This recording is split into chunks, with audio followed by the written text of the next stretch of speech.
Om Swastiastu, perkenalkan nama saya Maria Trini, saya CJP Angkatan 11 Kabupaten Buleleng, saya dari SD Negeri 3 Tambang. Pada kesempatan kali ini saya akan melakukan wawancara dengan teman saya dari SD Negeri 3 Tambang atas nama Kade Edi Rosyani. Kade, apa kabarnya hari ini? Baik, Kade. Kade, bagaimana kabarnya? Baik, pada hari ini saya akan mengadakan percakapan pra-observasi sebagai langkah awal dari praktik aksi nyata 2.3, yaitu kegiatan supervisi klinis pembelajaran di kelas, yang mana pada kegiatan ini ada 3 tahapan, yaitu pra-observasi, observasi, dan pasca observasi.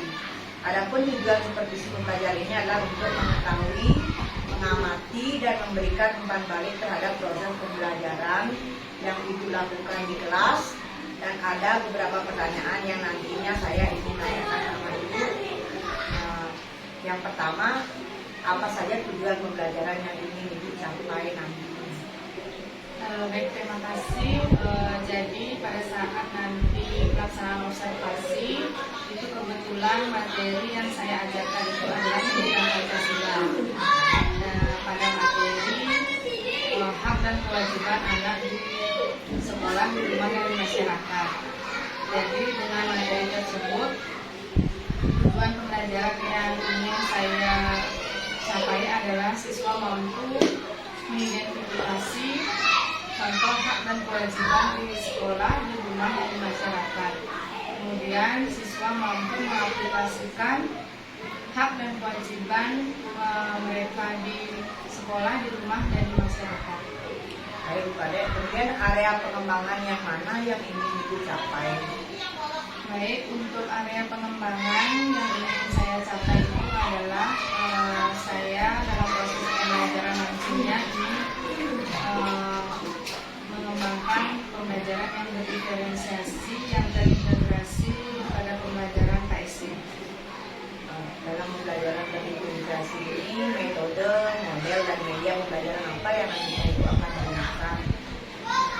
Untuk metode, jadi terlebih dahulu saya menyiapkan modul modul yang berdiferensiasi dan terintegrasi KSD.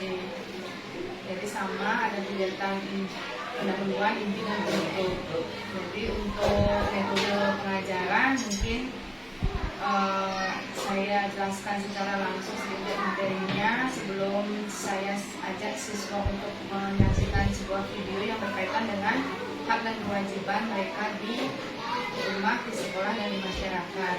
Baru nanti saya gunakan juga sumber belajar yang lain seperti buku dan lingkungan sekitar, dan juga saya akan memberikan LKPD yang dikerjakan siswa secara berkelompok. Oke, kemudian kira-kira kapan ya Ibu akan melaksanakan observasi? Untuk waktu pelaksanaan observasi mungkin hari Senin, karena kebetulan di sana ada jadwal pelajaran pendidikan Pancasila. Baiklah, nanti saya pada hari Senin pas Ibu observasi, saya akan datang kembali ke kelas Ibu untuk memantau dan mengamati jalannya pembelajaran di kelas, dan selanjutnya setelah itu saya akan melaksanakan percakapan pasca observasi yang nantinya saya akan didampingi oleh ibu guru saya. Baik Bu, terima kasih atas waktunya, dan saya ucapkan silakan.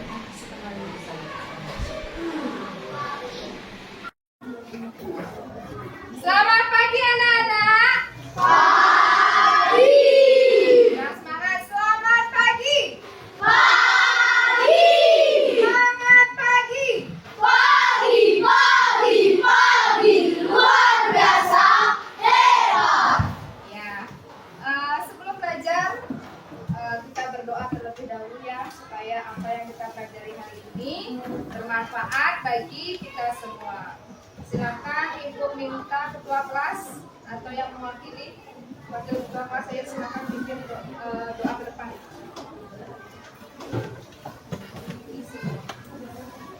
Berdiri semua.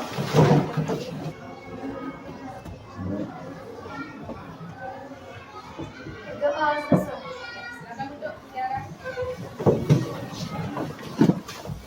Anak-anak, bagaimana kabarnya hari ini? Baik. Semuanya baik? Baik. Ada yang tidak hadir? Ada. Siapa? Ayo maju, maju, ayo maju, maju, ayo maju, maju. Jangan dulu. Jangan dulu. Ya. Tepuk semangat. Semangat, semangat. Ya, silakan duduk.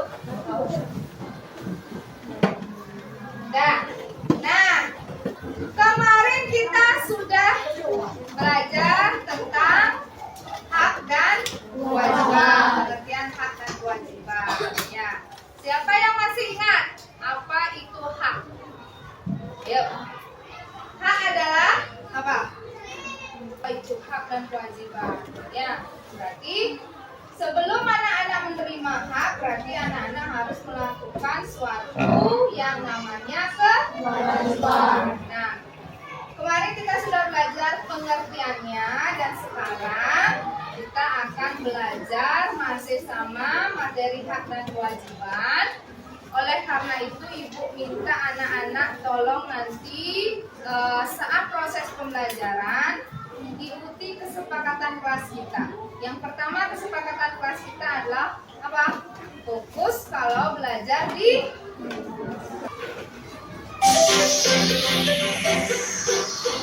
Hai anak-anak, selamat pagi. Dalam video kita kali ini, kita akan belajar tentang hak dan kewajiban siswa di sekolah. Namun sebelumnya, jangan lupa klik tombol like dan subscribe-nya ya.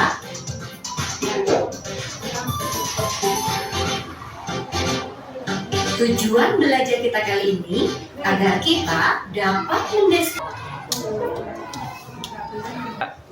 Anak, selamat pagi. Dalam video kita kali ini, kita akan belajar tentang hak dan kewajiban siswa di sekolah. Namun sebelumnya, jangan lupa klik tombol like dan subscribe-nya ya.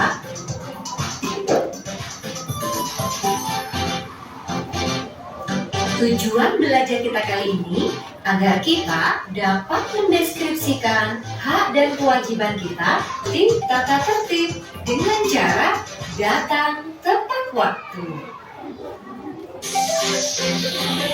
Ketika kita ke sekolah dan kewajiban kita yang pas sekolah adalah kewajiban kita juga loh, agar sekolah yang bersih membuat kita belajar menjadi nyaman.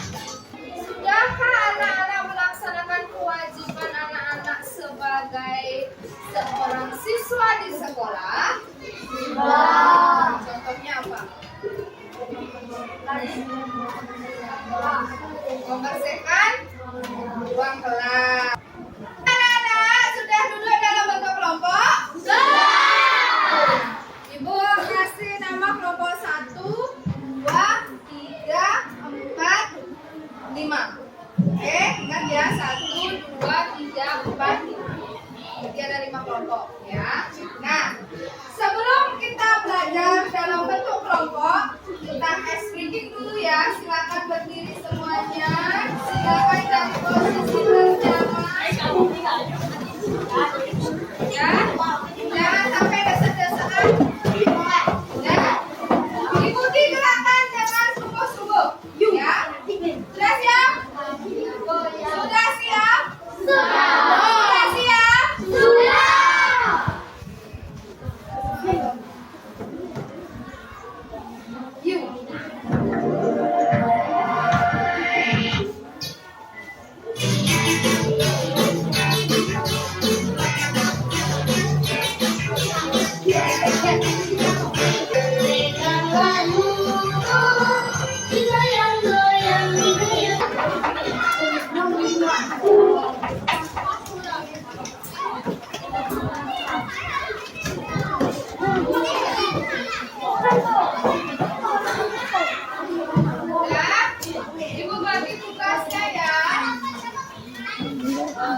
kelompok Tiara udah. Yuk silakan kelompok jam. Presentasikan hasil diskusi kelompoknya di depan. Boleh siapa yang bicara? Sini, jangan jauh-jauh. Pakai suara yang keras biar didengar sama temannya. Yuk, perkenalkan kelompok dulu. Ya, perkenalkan, kami dari kelompok 2, saya sendiri.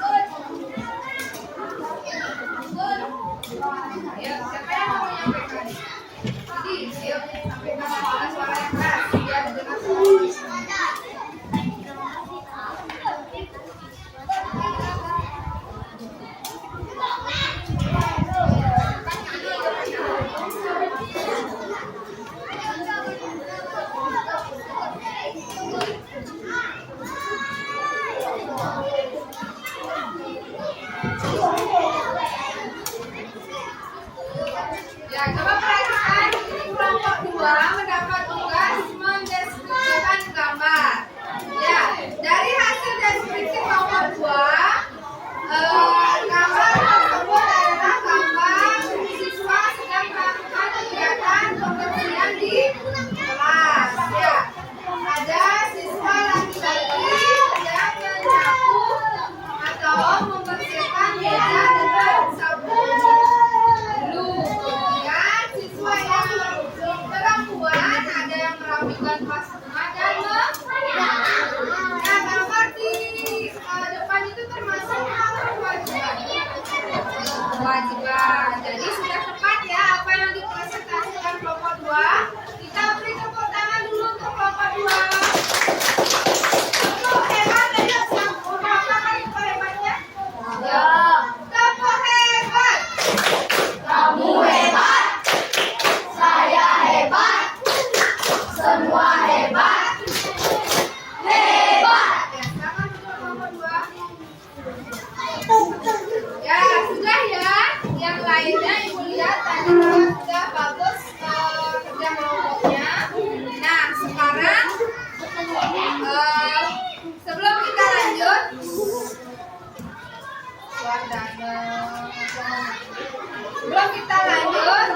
silakan anak-anak kembali ke posisi semula. Ke posisi semula dulu. Yuk.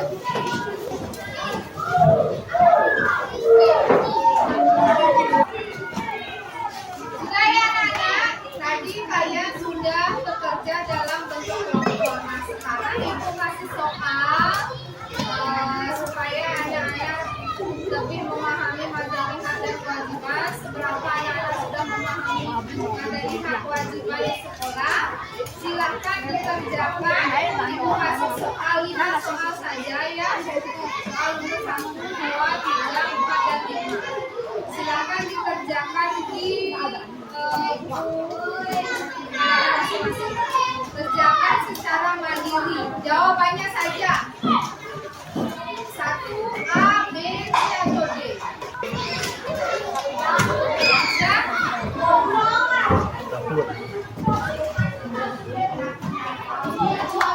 Ya, silakan ditukarkan dengan semangat. Widi, tukarkan dia. Sekarang periksa pertanyaan masing-masing yang didapat ya. Baik, nomor 1, sesuatu yang harus kita lakukan dengan apa? Ya, kewajiban A. Kemudian nomor 2, sesuatu yang kita terima setelah melakukan kewajiban disebut ya, C.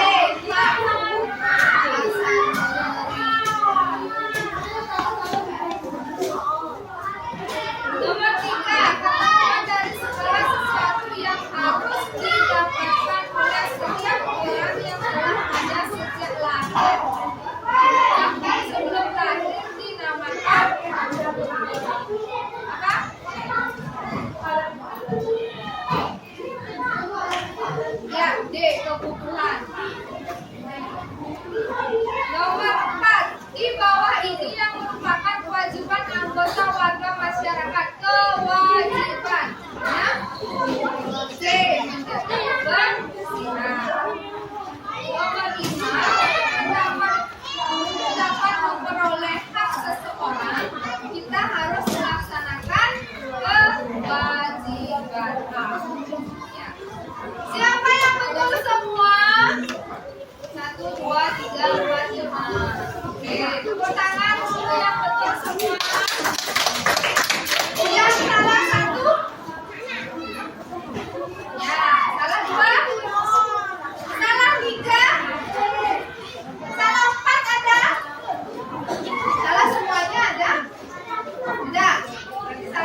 pimpin doa di depan.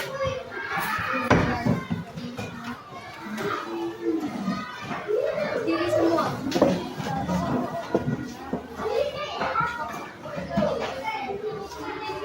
Mari kita berdoa. Silakan anak-anak.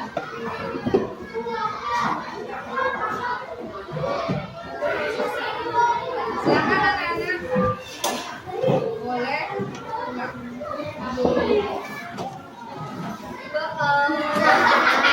Istirahat dulu 20 menit. Om Swastiastu, salam sejahtera untuk kita semua. Pada kesempatan kali ini kita bertemu kembali di percakapan pasca observasi bersama saya Nimade Suyastrini dan Ibu Kade Erni Rosiani serta Ibu pengajar praktik Ibu Made Agustini. Bagaimana kabarnya Bu Erni? Baik, Bu Kade. Bu Made, bagaimana kabarnya? Baik, Bu Sias. Ya, baik Bu. Pada kali ini kita akan melaksanakan percakapan pasca observasi, di mana kita ketahui bahwa sebelumnya saya sudah melaksanakan kegiatan pra-observasi dan proses observasi pada pembelajaran itu di kelas 5. Bagaimana perasaan Ibu setelah melaksanakan kegiatan observasi kemarin? Baik, terima kasih. Terkait dengan pelaksanaan observasi kemarin yang dilaksanakan pada hari Senin di kelas 5 itu jujur ketika pelaksanaan proses pembelajaran masih terasa agak gugup karena seperti diawasi begitu proses pembelajarannya, tetapi dengan berjalannya kegiatan proses pembelajaran sudah berjalan dengan lancar, baik, dan apa yang menjadi tujuan pembelajaran pada saat itu sudah bisa dicapai oleh peserta didik.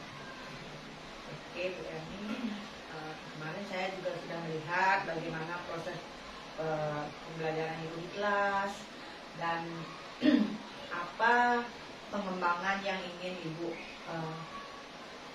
hal apa yang ingin Ibu kembangkan dari proses pembelajaran Ibu itu? Baik, Strateginya untuk area pengembangan yang ingin saya kembangkan dalam proses pembelajaran kemarin itu adalah saya ingin menerapkan pembelajaran yang memang berpusat pada siswa, yaitu dengan penerapan model pembelajaran problem based learning yang terintegrasi pembelajaran berdiferensiasi. Kemudian selain berdiferensiasi juga saya selipkan pembelajaran KSE, sosial emosionalnya di sana. Jadi strategi pembelajaran yang saya gunakan itu adalah saya membagi peserta didik itu menjadi beberapa kelompok dari hasil ada siswa yang belajar berdasarkan kebutuhan belajarnya dari kinesthetik, audio visualnya ya. Terus saya berikan LKPD yang berbeda juga antara satu kelompok dengan kelompok yang lainnya dengan model pembelajaran problem based learning. Jadi permasalahan itu diselesaikan oleh peserta didik seperti itu, Bu Kade. Oke, menurut Bu Kade bagaimana hasil dari upaya pengembangan kompetensi yang Ibu inginkan? Untuk proses pembelajaran dan area pengembangan yang sudah saya rencanakan dari awal dalam proses pembelajaran itu sudah berjalan dengan lancar. Terbukti dari apa yang menjadi tujuan pembelajaran sudah dicapai dengan baik. Kemudian siswa juga antusias dalam proses pembelajaran dan memahami materi dan apa yang mereka pelajari dan yang sampaikan juga dapat dimengerti oleh peserta didik seperti itu.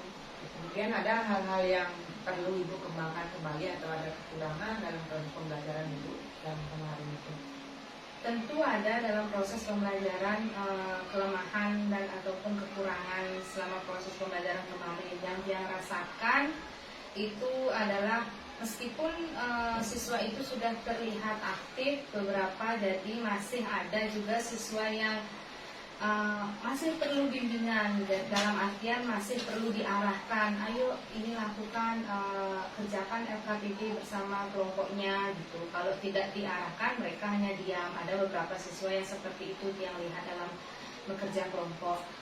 Kemudian yang menjadi kekurangan selanjutnya itu mungkin di waktu, karena jujur pembelajaran berdiferensiasi itu kan sebenarnya kita bagi Tiang juga masih belajar bagaimana menerapkan pembelajaran berdiferensiasi itu yang sebenarnya dan yang sesungguhnya. Jadi dalam penerapannya itu, apalagi kita menggunakan model pembelajaran problem based learning, jadi memerlukan waktu yang betul-betul banyak di bagian kerja kelompoknya. Jadi mungkin terbatas di waktu. Ya. Mungkin kendala ibu yaitu beberapa murid yang masih belum terlihat aktif dalam kegiatan pembelajaran. Nah, dari kendala itu kira-kira hal apa yang menyebabkan jadi seperti itu? Kalau yang menyebabkan kendala itu mungkin dari siswa yang tidak aktif, ada siswa yang tidak aktif ya saat mengerjakan ya. Mungkin mereka kurang termotivasi untuk belajar. Ya, mungkin motivasi dari dirinya. Ya, kebetulan waktu proses pembelajaran kemarin itu saya sudah berusaha untuk menyiapkan media yang beragam bagi siswa, ada video, kemudian ada mengamati gambar di buku, lewat PPT juga saya tayangkan. Mungkin motivasi dari siswanya yang belum ada. Itu yang lihat dari peserta didik. Kemudian apa rencana ibu untuk memperbaiki hal seperti itu? Baik, dari kekurangan atau kelemahan proses pembelajaran yang kemarin, mungkin perbaikan untuk selanjutnya itu adalah saya akan lebih memberikan ruang kepada peserta didik tersebut. Jadi mungkin memilihkan media yang benar-benar menarik bagi siswa. Kemudian saya bisa gunakan strategi atau metode tutor sebaya. Jadi rencananya saya gunakan atau saya manfaatkanlah siswa yang benar-benar benar-benar mampu dalam proses pembelajaran untuk membimbing siswanya ini biar termotivasi dia untuk belajar seperti itu. Oke. Kapan ibu akan melaksanakan hal seperti itu? Untuk rencananya mungkin karena kita sudah akan mulai gini ya, untuk berakhir pembelajaran di semester ini, di semester 1 ini mungkin lagi seminggu saya laksanakan proses atau perbaikan dari proses pembelajaran yang saya lakukan kemarin supaya lebih memantapkan proses pembelajaran di kelas. Itu kepada Ya baiklah kepada ini nanti saya akan menunggu tindak lanjut dari ibu untuk selanjutnya. Untuk percakapan kali ini saya akhiri. Terima kasih kepada atas waktunya. Baiklah, saya akhiri kegiatan ini dengan salam Santi. Om Santi, Santi, Santi, Om.